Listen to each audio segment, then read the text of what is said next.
الرأسية من جديد. الله الله كوسة. Football বিশ্বকে চমকে দিয়ে দ্বিতীয় স্থান নির্ধারিত ম্যাচে রোমাঞ্চের জন্ম দিল ফ্রান্স ও ইংল্যান্ড। গোলের বন্যায় ভরা এই ম্যাচে এমন সব মুহূর্তে দেখা গেছে যা সমর্থকদের দীর্ঘদিন মনে থাকবে। ম্যাচের শুরু থেকে ইংল্যান্ড ছিল দুর্দান্ত ছন্দে।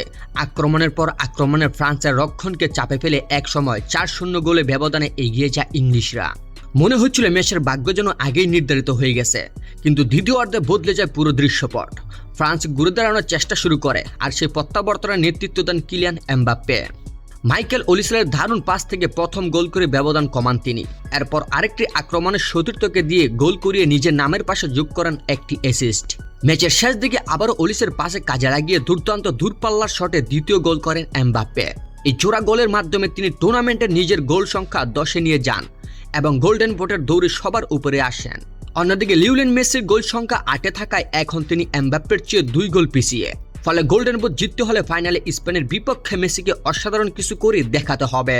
সমীকরণ অনুযায়ী অন্তত 3টি গোল করলেই তবেই তিনি আবারও শীর্ষে ওঠার সুযোগ পাবেন। এখন ফুটবল প্রেমীদের একটাই প্রশ্ন, ফাইনালের মতো বড় মঞ্চে কি মেসি হ্যাট্রিক করে ইতিহাস গড়তে পারবেন, নাকি গোল্ডেন বুট শেষ পর্যন্ত উঠবে এমবাপ্পের হাতেই? আপনার মতামত কি? আপনার মতে ফাইনালে কি মেসি 3 গোল করে গোল্ডেন বুট জিততে পারবেন? মন্তব্য জানান আপনার ভবিষ্যৎবাণী।